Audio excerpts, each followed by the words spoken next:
Inilah beberapa hadis para jamaah sekalian yang mengajarkan kepada kita, yang memberikan kepada kita motivasi untuk giat dan semangat di dalam bekerja.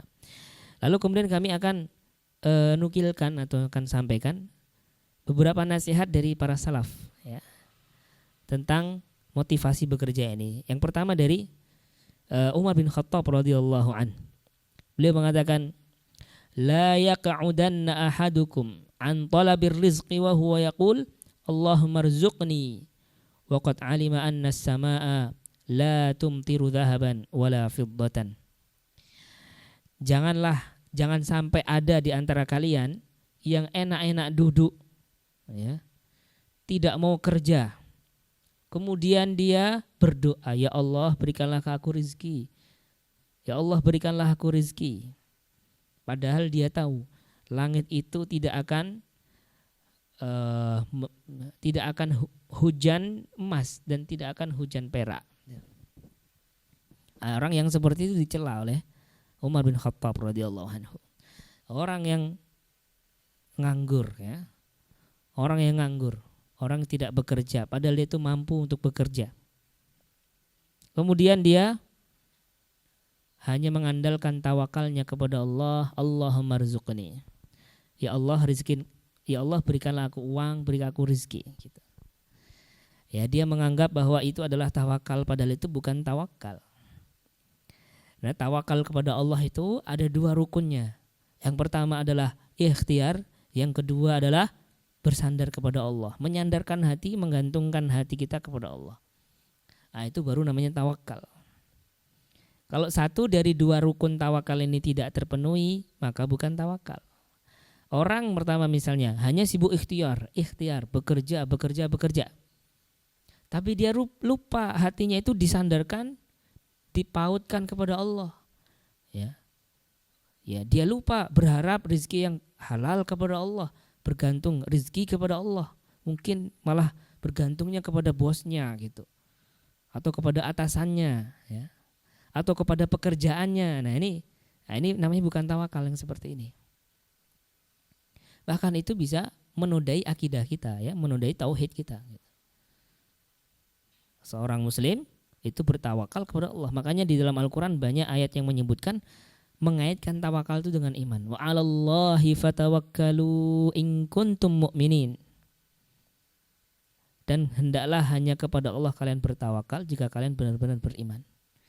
Jadi orang yang hanya berikhtiar tapi hatinya enggak dikaitkan sama Allah, hatinya enggak dimanage agar mengharap kepada Allah, mengharap rizki kepada Allah, nah ini juga enggak tawakal.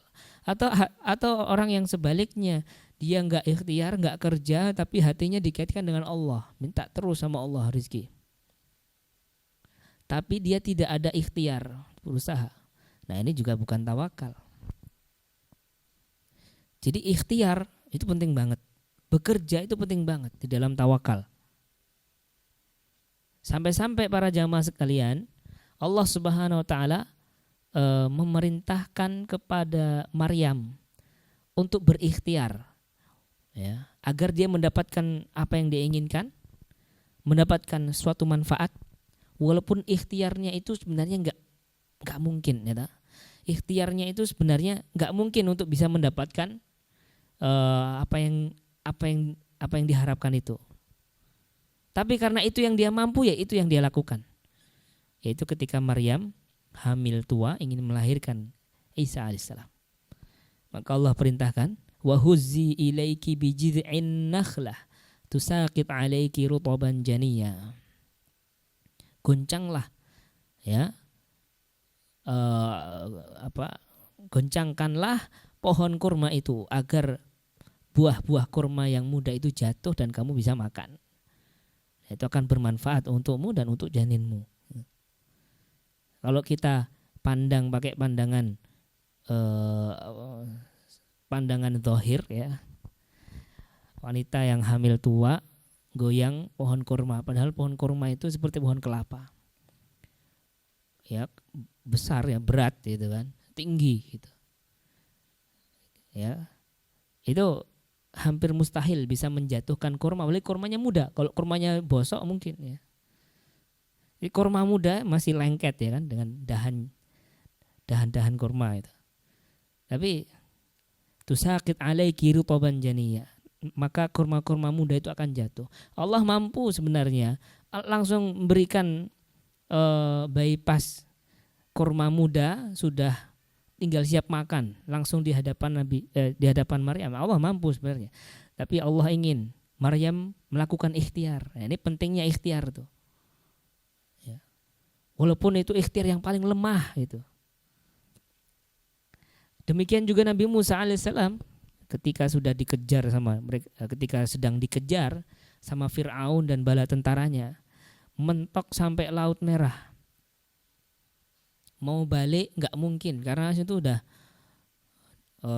mereka sedang dikejar sama bala tentara Fir'aun, nggak mungkin balik arah. Mau melanjutkan perjalanan, ini sudah lautan. Akhirnya Bani Israel mengatakan, sudahlah kita ini udah mati kita di sini udah. Tapi Nabi Musa alaihissalam tetap bertawakal, hatinya bergantung kepada Allah, punya harapan kepada Allah. Allah nggak akan menyia-nyiakan kita. Akhirnya kemudian Allah mewahyukan kepada Nabi Musa alaihissalam untuk anidrib bi'asakal hajar. Ya, untuk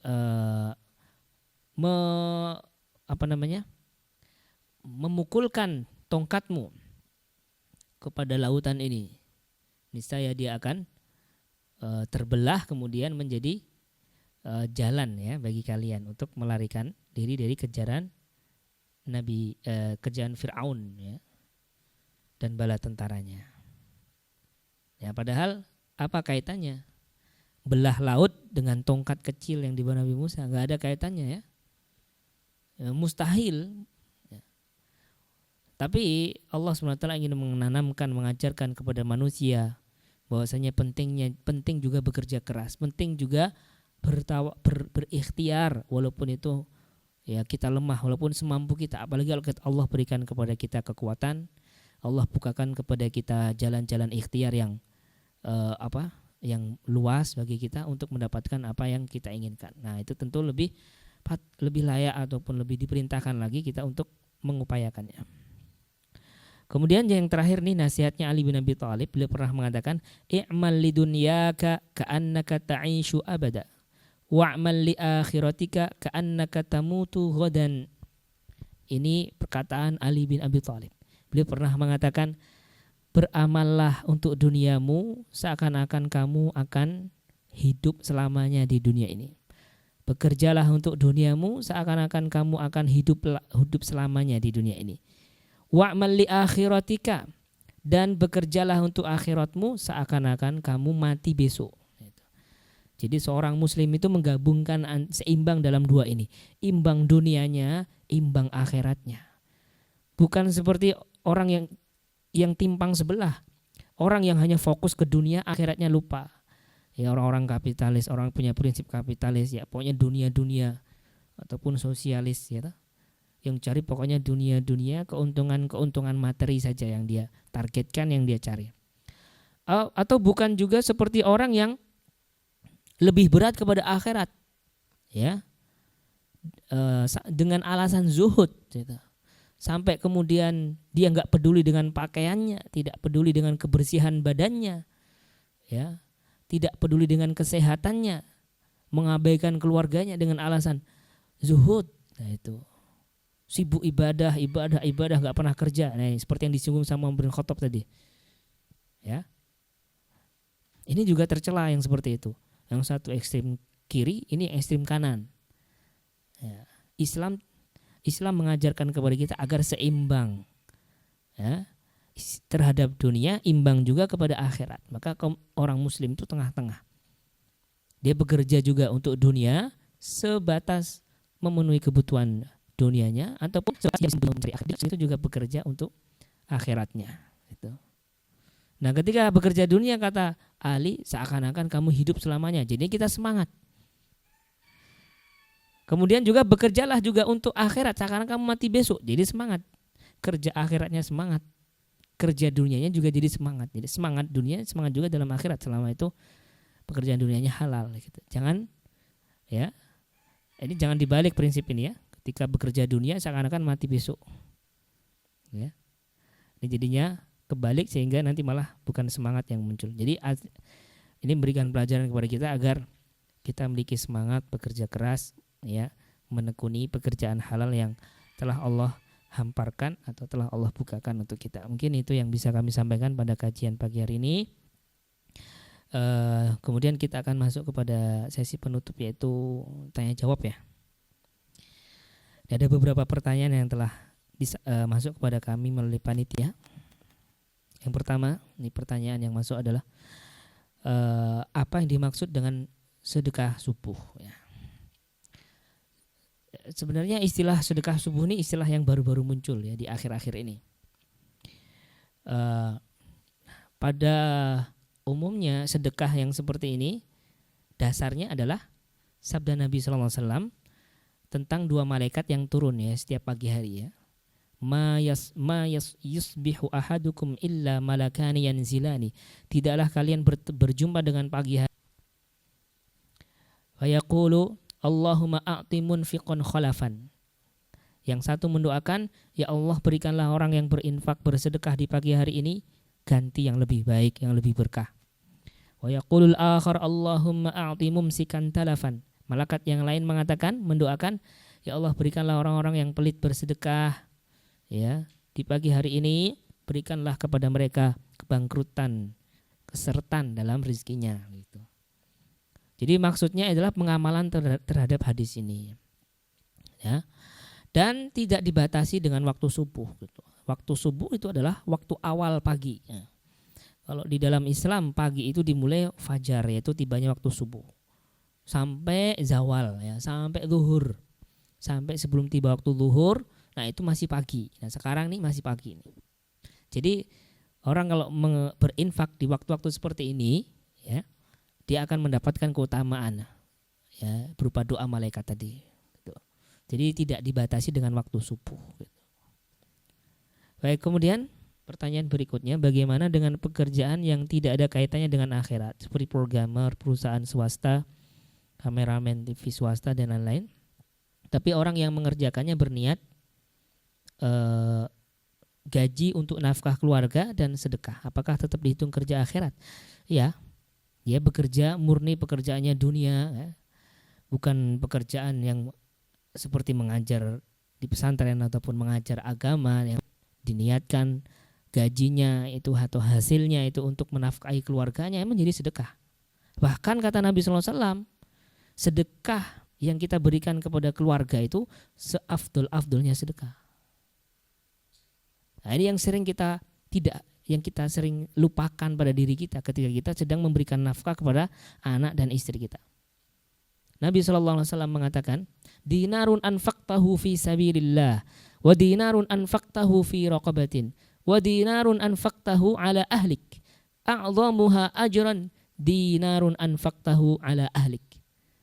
Rupiah yang kamu dermakan fi sabilillah, rupiah yang kamu sedekahkan untuk membebaskan budak, dan rupiah yang kamu berikan untuk menafkahi keluargamu, maka rupiah yang paling besar pahalanya adalah yang kamu berikan untuk keluargamu. Ya, harusnya ketika kita sedang menyerahkan gaji kita untuk istri, untuk beli kebutuhan keluarga, atau untuk membayarkan SPP anak, membeli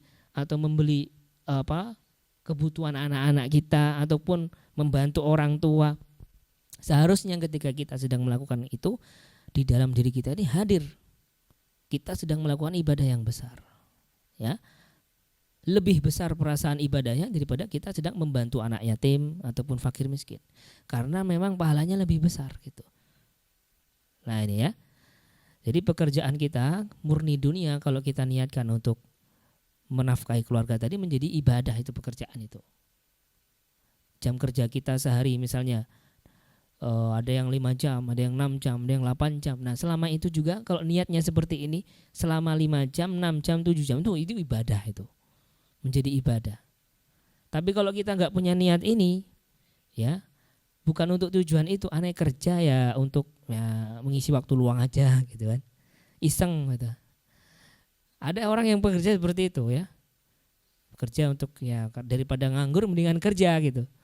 Nah, seperti itu dia kerja ya bernilai kerja aja. Ya dosa juga enggak, pahala juga enggak gitu. Kecuali kalau dosanya kalau pekerjaannya mengandung dosa di situ ya, tercampuri maksiat, nah di situ menjadi bernilai dosa juga.